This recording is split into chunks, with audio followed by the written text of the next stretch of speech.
Nessa sessão, agora nessa parte, eu vou mostrar como é a estrutura de um arquivo de estilo STY. Eu abri o Cakewalk para você visualizar os marcadores que caracterizam o arquivo de estilo e abri com dois arquivos. Um que é genérico para para diversos teclados, e o outro que foi feito exclusivamente para o teclado 463, que tem menores recursos do que os demais teclados. O arquivo STY, na verdade, é um arquivo MIDI, como se fosse um arquivo de música.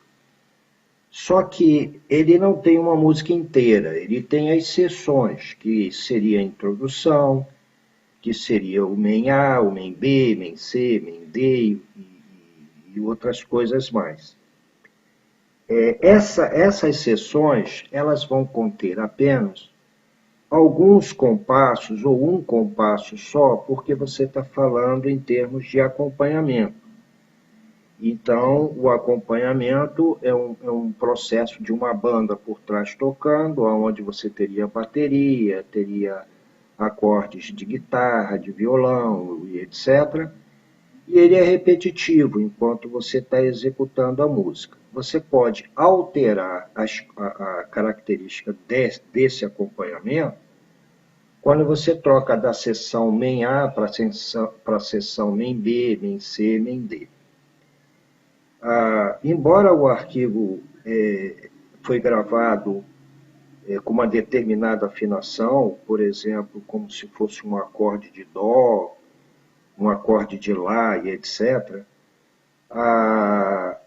o teclado permite que uma área do teu teclado, as teclas, hajam em cima do STY, do ritmo, para que a afinação do que está sendo executado corresponda à nota que a tecla que a tecla representa. Então, se você apertar a tecla que é o Fá, o acorde do acompanhamento vai para a afinação do acorde de Fá. Se apertar o Lá, vai para o acorde de Lá. Se você apertar o Sol sétima com a sétima, né? Ele vai fazer o acorde de sétima. E daí com todos os acordes que forem possíveis, com quinta, com sexta, com nona e etc., basta apertar as teclas que fariam esse acorde e o arquivo STY, na hora de executar, vai fazer a afinação daquele trecho que está sendo executado para essa nota, para esse acorde que você solicitou. Bom, o importante você ver aqui é que você vai ter nas sessões conteúdo de música normal, entendeu?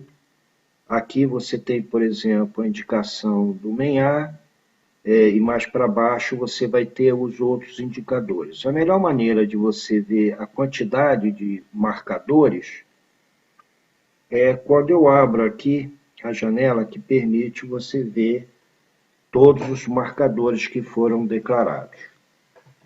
O mais importante a ser ressaltado aqui é a primeira marcação que está escrito SFF1. Essa marcação ela pode também ser SFF2. Só que nem todos os teclados entendem o modo 2, e a maioria, ou melhor, todos entendem o modo 1.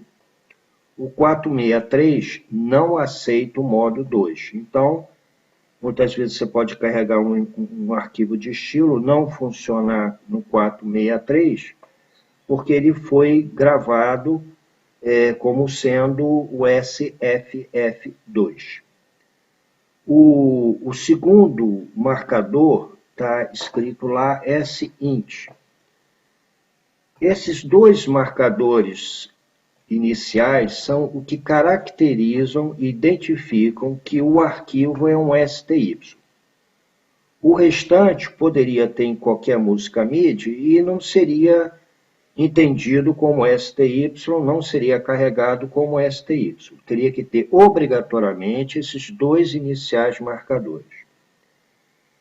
Nesse arquivo que eu abri, você tem situação do main-A, você tem a situação do ending A, intro A, fio AB, fio BB, tem vários, porque BA, você tem vários marcadores, até de main C, main D, porque é para teclados com recursos maiores. O teclado 463 não tem todos esses recursos.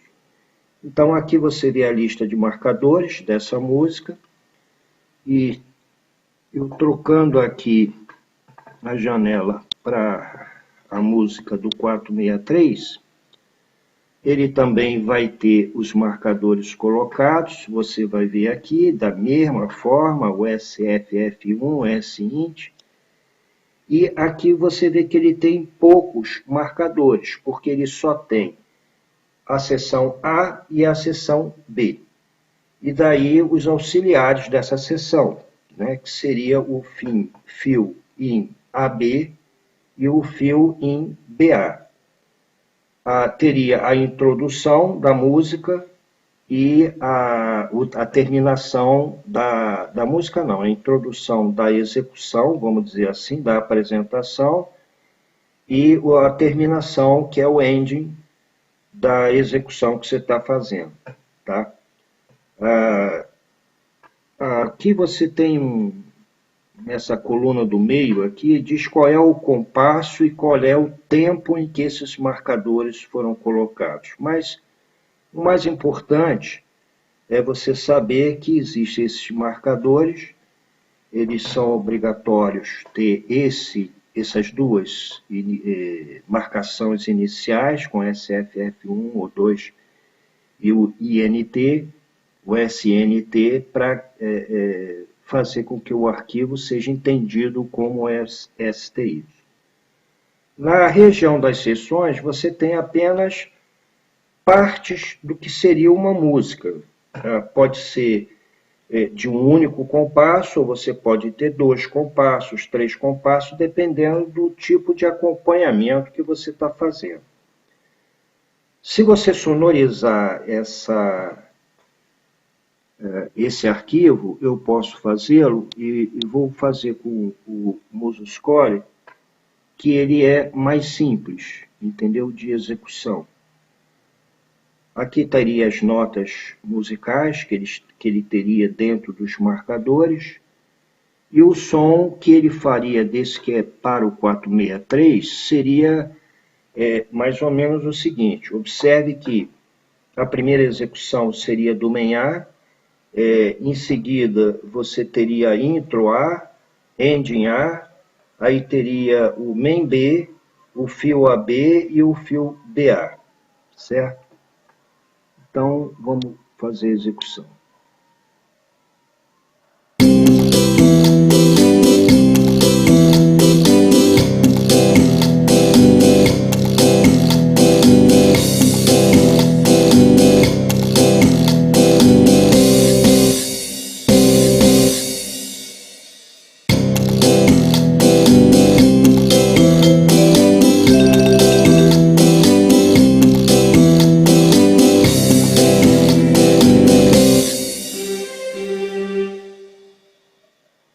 Foram aí feitas as execuções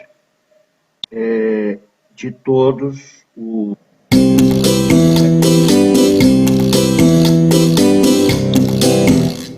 Foi feita a execução de todos os sons das sessões, tá?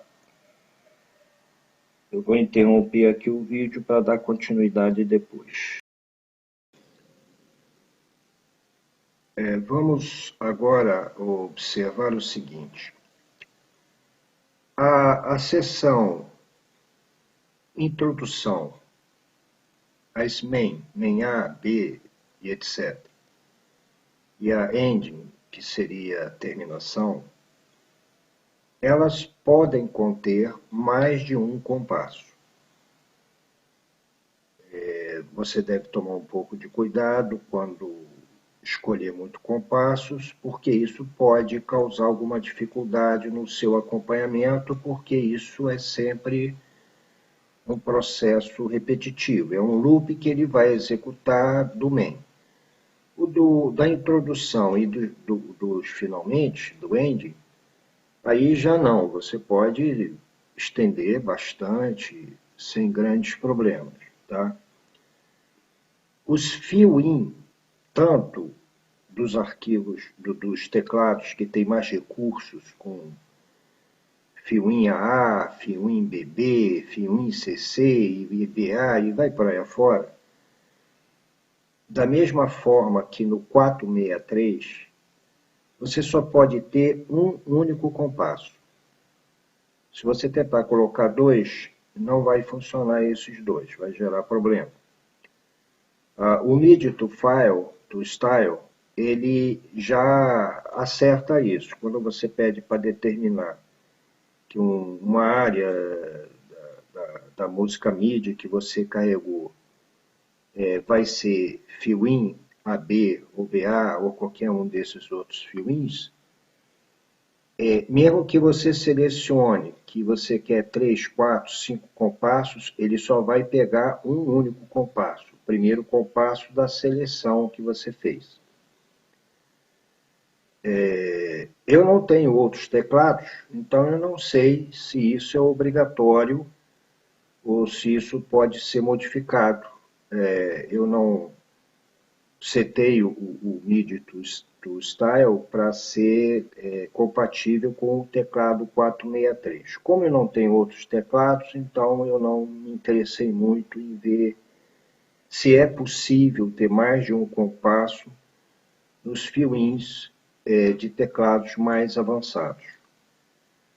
A outra característica, e essa é uma característica do 463, não é de outros teclados mais avançados, é que mesmo que você, ao selecionar um compasso para ser parte do fill-in AB ou BA, e nesse compasso você tenha acordes de instrumentos, tenha solo de instrumentos, etc., o 463 só vai reproduzir a bateria. Ele não vai reproduzir nenhum instrumento, nenhuma voz de instrumento que esteja gravado como na seção fill-in. É uma característica do teclado Yamaha MM6 e é uma característica do teclado 4M3. Teclados mais avançados, com maiores recursos, eles reproduzem as vozes de instrumentos que você tem na seção fill-in. Para que você não tenha quebra da música, o que o teclado 463 vai fazer é repetir o que você estava executando no main-A, exatamente o compasso anterior à solicitação do fill-in. Então você não vai ficar sem vozes de acordes, de solo de algum instrumento que estava sendo tocado. Ele vai reproduzir como se fosse o main-A ou o main-B, no caso do 463, apenas ele vai substituir o som da bateria, que não será o som da bateria que estava gravado para ser main-A ou main-B, e vai ser o som da bateria que ficou gravado como sendo do fill-in AB e fill-in BA. Então, essa é uma limitação específica do 463, é igual a do Yamaha MM6, nesses fill-in ele só reproduziu o som da bateria. Então, ele serve para você fazer uma espécie de uma virada de bateria, um rolo de bateria, eu não sei qual o nome que você chama, para que você possa trocar de ritmo entre A e B de uma forma mais suave, mais agradável ou mais sincronizada ou coisa nesse aspecto. Uma outra coisa muito importante que se dentro desse de uns fill-in para o teclado 463 você não tiver som de bateria, não tiver nada no que seria a bateria, ou suprimir esse som, o MIDI to Style permite você customizar isso, o que vai acontecer é que ele vai repetir a sonorização que ele tinha do main anterior a você solicitar esse fill-in, mas não vai haver som de bateria, porque ele não vai reproduzir o som da bateria do main. Então, você vai ter um silêncio no som da bateria. Se você não quiser o uso do fill-in, ou seja, você quer passar do ritmo A para o ritmo B direto, sem problema nenhum, sem ter que passar por esse rolo, por essa virada de bateria, simplesmente você não declara a existência desse fill-in. Então, ele pode ir do main A para o main B sem executar nenhum fill-in. Faz a troca dos ritmos direto. E do B para o A da mesma forma. Mas se você declarar um fill-in, mesmo que você nada coloque como sonorização de bateria nesse fill-in, já que os acordes de vozes de instrumento 463 não vai mesmo reproduzir, você vai ter apenas o silêncio do som da bateria. Durante esse tempo desse compasso que você declarou do fill-in, ele vai executar a sonorização das vozes de instrumento que você tinha no main anterior, entendeu? Com o silêncio da bateria. Você não vai ter uma parada da música e daí continuar, por exemplo, num ritmo diferente. Essa parada no 463 não é possível, porque o fill-in vai sempre fazer a reprodução das vozes de acompanhamento que estava sendo executado no main anterior.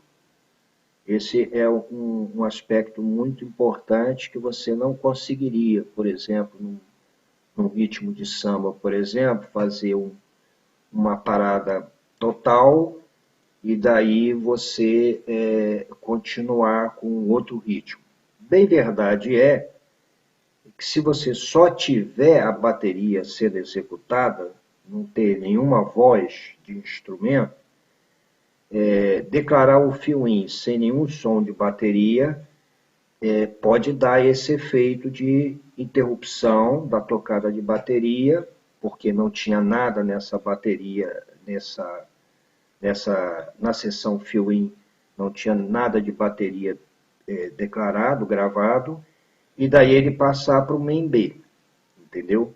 Mas se tiver algum tipo de acorde, algum tipo de solo, algum tipo de som no main A, ou melhor, no main anterior ao fill-in, ele vai reproduzir esse som, apesar de ser silêncio na bateria. Então, esse silêncio só vai ser possível se você não tiver nenhum tipo de som, a não ser o som da bateria ou da percussão em todo o seu arquivo de estilo. Eu costumo muito falar de bateria, mas na verdade são sons de percussão, não é só bateria. Qualquer som de percussão fica sob esse codinome que eu uso de bateria em geral, porque eu estou mais acostumado. Mas, obrigatoriamente, não é só a tradicional bateria. Todos os sons de percussão que o teclado 463 pode ser incluso como sendo sons, abre aspas, da bateria, fecha aspas. Se você ficou meio apavorado com a quantidade de marcadores, etc., não se preocupe.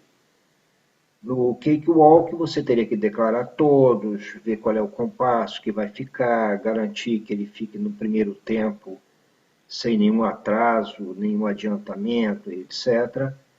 Mas com esse outro aplicativo, você não precisa se preocupar com isso, porque ele já monta todos esses marcadores. Você só vai ter que definir quais são as seções que você quer que existam no arquivo de estilo e qual o conteúdo MIDI que vai constar dessas seções. Então, você não precisa se desesperar devido àquela complexidade de vários marcadores. Já no Cakewalk, não, você teria que ir, ou talvez até em outro DAW, né? Você teria que criar esses marcadores nas posições corretas e etc. Como eu disse no vídeo da introdução, quando terminar esse vídeo, o YouTube vai tender a abrir um outro arquivo de vídeo, que pode não ser a continuidade desse tutorial. Então aproveita esse blá blá blá aqui final, dá uma pausa no vídeo para você não perder a página, vai na descrição, mais detalhes, você vai achar o link para a continuidade desse tutorial, o link para o vídeo que continua, que vai ser então quando eu vou falar sobre o aplicativo do MIDI to Style.